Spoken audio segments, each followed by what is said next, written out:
Mangwanani muri yeZimbabwe tinokuchingamidzai muchirongwa Dark Secrets and Confessions.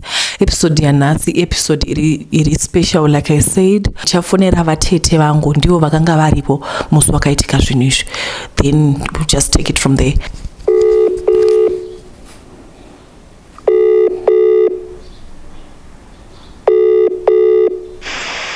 Hey, mamukasei vatete?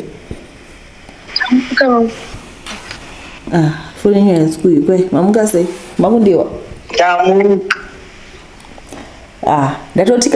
Ndatoti ndikufonerei mangwanani nekuti hamubatiki zvekumhanya kuri sei basa.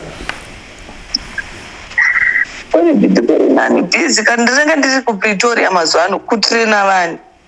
Alright. So pera basa kare. Alright. Saka vatete panyaya bamunini paya chii chakanyatsoitika. Maybe mukangotaura kuti chii chakaitika kubva like day 1 pamakaenda kukempu nechichi. Alright. Yakanga iri Sunday. Ndichamboziva kuti titirangarirani iri. Ndichamboziva kuti titirangarirani. Takatomuka tikarongedza zvinhu zvedu zvakanaka. Ndisuyo kukempi kuchidzimwana uko. Takasvika kukempi tikakaka matents tikatanga kugara pamusangano. Vamunini vakanga vasingauyi like havana kukempa nesu vaita vachidzokera kumba. Vachidzokera kumba. So Friday vakadzokera kumba ndobva vatonotora chikafu huku nezva zvatobikwa ikoko nasisi vakauya nazvo. Masikati maafternoon lessons evana kuzana vakuru kazhinji masikati hatidzokere kumalessons ndobva vakwira mugomo nevana. Vakwira mugomo ndobva vabva vaona hari chima mune mapako like mugomo macho imomo. Vakaona mahari nezvinhu zvazvingorimo zvaingotyisa. So vadzoka ndobva vatoti taona zvakati mugomo mui. Vanhu ndobva vatoti wow Friday Saturday kaswera futi zvakanaka masikati ndobva tateta futi nechawo kuti chifura nemugomo uya. Saka vanhu vanga vari mujajati vakabva vatanga kudedzera vakati burukai mugomo imomo kwamuri kuenda ikoko hakusi kwedu because vaiona vanhu vari mugomo muya wakagara mujajati. Saka vakatanga kudedzera nemamaiki burukai ikoko dzokai hakusi kwedu. Ndokudzika kwatakaita nenonda nditoripo futi pandakanokwirawo mugomo imomo tabva tadzoka nemapathfinder aya ndobva tatoenda kumalesson kwedu. Kempi yapera zvakanaka Saturday manheru. Sunday vanhu vanoparana makuseni because inenge yapera late. Vamwe vanoenda havo Saturday vanoda kuita sekuenda. Sunday tamuka tofonera vari kuuya kuzotitora vakati tiri kuuya. Umwe akati ini ndaenda kumadeliveries but kana vanhu vangobva kumadeliveries vanouya vachiita sei vachikutorai most of the time tositorwa kana uma 60 yaiko. But vaisitora vacho that day vakanonoka. Tatobvisa matents edu zvese tatopedza tagara tamirira kuya kuzotorwa netransport.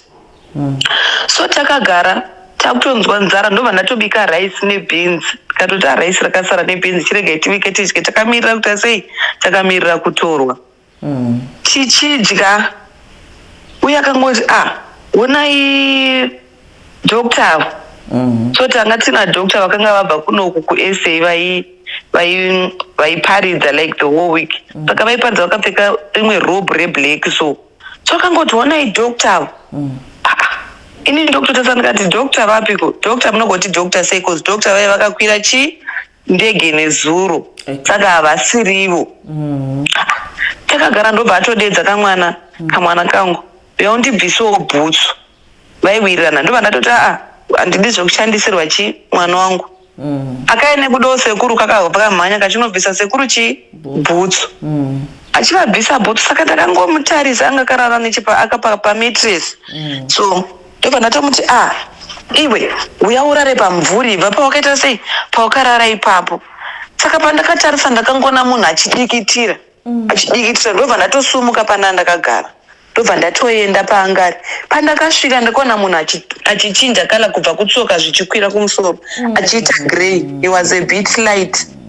akatanga kuita greyish kusvika zvasvika pazvikasvika kuno kuhuro manje ndobva azvibata iye huro nemaoko kutanga ari kuzvidzipa zvezvo kutadza angoti kutanga ndatoti mama saka mama angu akagara nechekure mbicha mama uyai kuno mama wabva wasumuka pawangu akagara ndobva vauya zvikanzi chii saka the moment ari kuzvidzipa akutobuda furo mumhuno nemuromo saka ndakabva ndangosiya paya saka vanhu vazhinji vanga vatoita sei vanhu vazhinji vatoenda vari kuparara saka ndakabva ndangopanika ndobva ndatanga kumhanya ndichienda kupi kujajati kuti ndinotsvaka kuti anotibatsira ndiani ndobva ndasvika kujajati ndobva ndaona kune mapasta anga aripo vachitorongedza mari nene vachivakuda vanhu vada kutoenda ndobva ndatovati mufundisi wemutibatsiro hanzvadzi yangu yaita sei yarwara zvikanzi endai munomutakura moita sei muye naye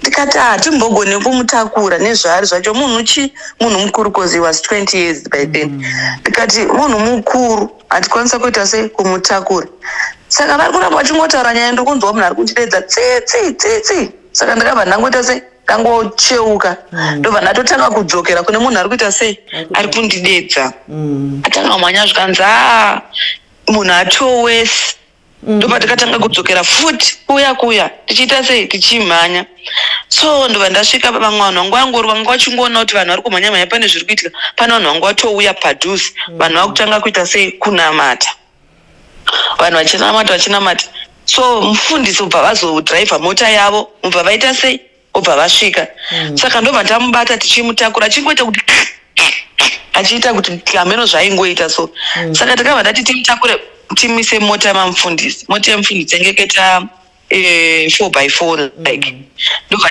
tapinda saka ini ndobva ndatanga kupinda kuti ava vaite sei vanditambidze ndobva ndapinda akaita zvekugwina zvakuti gwii rimwe gumbo richindorova kusteering ndichita sei ndobva angoti zii saka the moment yatiri kumupinza mumota mamufundisi mota yedu manje yange yazotora ichibva yaita sei ichibva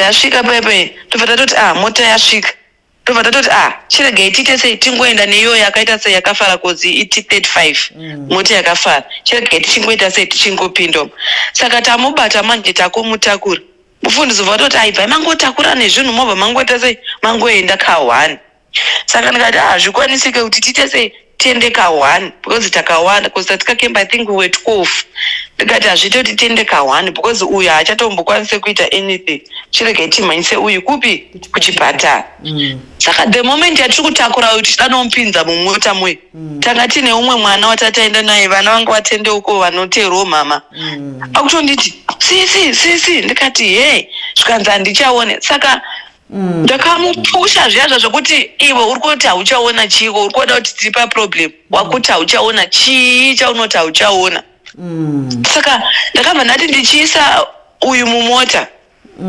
ndakacheuka ndichitarisa mwana uyo hatisisisi handichaona ndakaona maziso ake akaita red mwoyo wangu wakabatikana kuti ndapusha mwana ndobva ndagadzika uya uya ndobva ndachimuti uya pano ndobva ndamubata ndobva ndati pinda mumota tiite sei tiende ndobva ndatomubata saka ndakati uyu manje anga asingagadzikike manje ushu ndobva tatikamubata tiri 3 inini ndikabata kumusoro mumwe akabata pakati mumwe akabata kumakumbo then uyu anga akandizembera kuri rimwe side uyu aigwina achibuda furo aibuda zvimwe zvinhu zvakakora so zvekuti zvairamba zvichidhonzeka zvisingaendi so patikamusumudza shamwari aiwa aibuda zvifuro zvakakora ndiye shamwari achanga itori right anga akatogara akazembera inini saka uyu akabuditsa mazwi but ari kure zvazvokuti unongoti haukwanisa kunzwa angoti mama zvazvokuti unozoona kuti munhu ari kublock angoti mama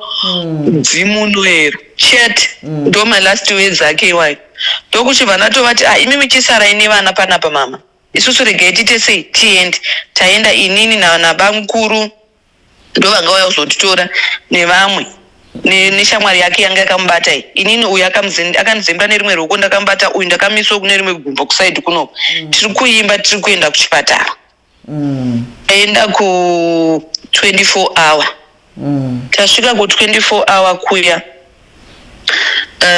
ndobva vatoti mirai kudzika vanhu vepa 24 hour regai chiremba auye chiremba ndobva auya mumota matiri mwe ndobva atoti ndisvikanzi ndiani ari kurwara ndobva ndati uyu watakabata katiri 3 neuyu akandizembera asiri kuona uyu ndobva zvanzi okay uyu angoti ziwa akandizembera kazembera pandishi uyu woyi takangomubata akungodikitira zvezva amerera miri wese but chidziwa chacha chikuramba chingobuda so ndaita chekudhonza nandine bhareti ramwana ndikapfeka ndikatoribvisa saka ndaingoita chekumudhonza zvezvi chiremba ndobva angosvika netochi yake yabva avhura maziso ndobva avhura futi maziso auya ari pasaidi pangu ndobva angoti munhu mukuru ari pano ndiani ndobva ndatoti ndiba mukuru ndobva anotaura naba mukuru vaya banguru bva vadzoka ndavangona banguru vadzoka vanjenga maziso musodzi maziso ndikati hanzi chii twandangati chinjei kumwe kwekuita sei kwekuenda uyo tobva taenda kuruwa kurehabilitation center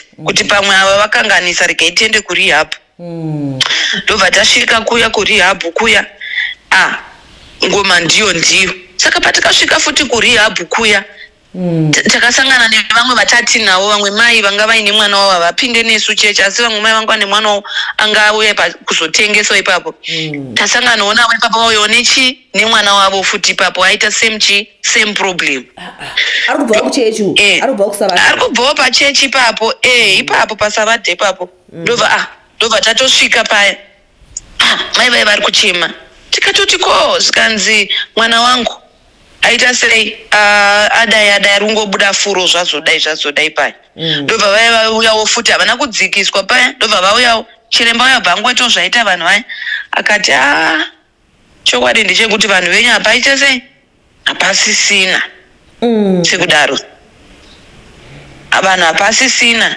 ndokutopera kwazva ndikati neuyu wandakabatawo asiri kuona atofawo uyu wedu wauya afawo tochidii paya chitoenda ine vanhu kupi kupare pare ndo iri padhuze mapurisa akatowanga aripo anogara aripo parehab paya atokonfemawo kuti vanhu hapasisina nemwana uya vaiva kutokwira kufambawo vachiendawo kupi kurehab kupare kuya nemwana wavo watofawo isuwo saka idini handira kuzoenda kupare dzangu dzanga dzakutotacha pfungwa ndakadzika ipapo kurehab kuya ndokufamba netsoka kuenda kuzimuri pake hapasi padhuze kure ndakafamba netsoka ndichichema pfungwa dzangu dzaingofunga kuti aiwa vanhu pane zvangoitikawo but vanhu vanoiti because hapana chairakidza kufa pavari wachingoti vanhu vari ngoriwo nomawa vangonyarara but vachadi ndayasvika kumba paya vamwe vai vatosvika kumochari kuya vana bamukuru nevamwe vandandinawo paya ndobva banguru vakutofona mainini tavashaya kuchipatara chichi akanzi hamainini vasvika kunokumba ndakutsanangurira vanhu paya vaya vakati kuchipatara zvanzi chiva hachaudzewo sisika because vanga vasinganzwe musho vaitawo zvechirwere chemwoyo akanzi tiri kumbogadzirira vanhu kuti vaadmitwe chichichi saka dzimwe pfungwa dzangu dai vati but zvanzi vafa ndakufunga futi kuti mama vasara nevamwe vana kukembi kuya pamwe zvichabatawo ivavo zvazodini ndagara panze zvino ndashauti saka ndochiita sei ndafonera vamwe elder ndofonera vamwe elder vakati handitori murodhi ndakuenda kupi kupare kuye vakati aiwa ndisandaenda kupare rege ndotanga vanotora mama kwavasara nevana ndobva vaenda kucampsite ndobva vanotora vanhu vanga vasara ikoko so shamwari yeuyu manje yehanzvadzi yangu shamwari yake wanga ainaye kupari ndokuchifonera elder vaya manje saka elder vangu vatotakura mama ndokungoti simon aita sei hafa hakusisina avafonera kudaro saka mama vakabva vangozvinzwa kuti ndozvaita sei zvataurwa paya vai vachada kuvharavhara but mama watoita sei vatozvinzwa ukati ndazviona kuti mwana wangu hapasisini ndomaitikira zvakaita saka vana kwakazofonwa vamwe vaibva kumabvuku vakaita 11 vanhu vakakanganisi vakafa 11 ma13 years ma11 years anga ari mombe ndiye anga ane 20 years ndokuitika kwazvakaita vanhu vakati food poisoning vamwe vakati vakadya majigizi vamwe vakati vakadya beans but zvavaingodyiwa nevanhu ivava ndo zvataingodiwo zvataingodya food poisoning yacho vakaitwa postmortem, hapana chakaita sei chakawanikwa, hapana chakambonzi food poisoning. The only thing chakangoonekwa inyaya yekuti vanga vasina kana ropa vese, hapana akawanikwa aine ropa. Saka ndo mafambiro azvakaita kusvika vanhu vazonovigwa vakatoparara vakadaro. Hey, saka maybe from zvamataura ndoona sekuti maybe inyaya yezvinhu zvavakaona mugomo like you said, because majigisi hapana food poisoning, handiti? But nino ndakatoonawo zvinhu izvozvo mugomo, but vanhu ava zvakangoitikira nguva imwe chete, 11:10 munhu wese, 11:10 zvakangoataka vese vakangofa zvakangovaitikira same time, vakafa same time. Sekunge pane mhepo yangofamba vanhu vakamedza mhepo yacho, kunge spiritual attack, kunge ameno maitikira zvakaita zvemugomo, cause vana vakatowanda vakatozvona, but vamwe vacho havana kuita sei. Cause pane vamwe elder spiritual father vangu vakati time iyoyo, like that time vakangonzwa vhudzi ravo kumira, like kungoti nyau, ndobva vatoti kune vana vavo vharai mahwindo, tobva vatomutsa moto yavo vachienda kumba. That same time like kunge pane spirit yakangofamba yaingononhonga one somewhere, ameno maitikira zvakaita. I'm so sorry. Saka it's very painful. And chimwe chiri strange chamataura kuti aiona munhu anga akapfeka gauni wamanga musingaoni mimi. Akatoti honai vari mugoma, like ndo munhu wacho aitoparidza like the whole week. Asi vanga vatoenda vapedza kamusangano manheru vatoenda. Saka inombosara iri mystery up to today. Hapana ane answer anozoti, hapana anoziva kuti zvakafamba sei, hapana anomboziva kuti zvakafamba sei. Vakatanga vanhu vekuchechi chaivo vakatanga kuti ibhola zvazodi takapinda bhisi, vamwe vakauya vakati mbofambai munobvunzira kuti zviite zvakadii mbonodi, but hey, zvanga zvakangooma hazvo.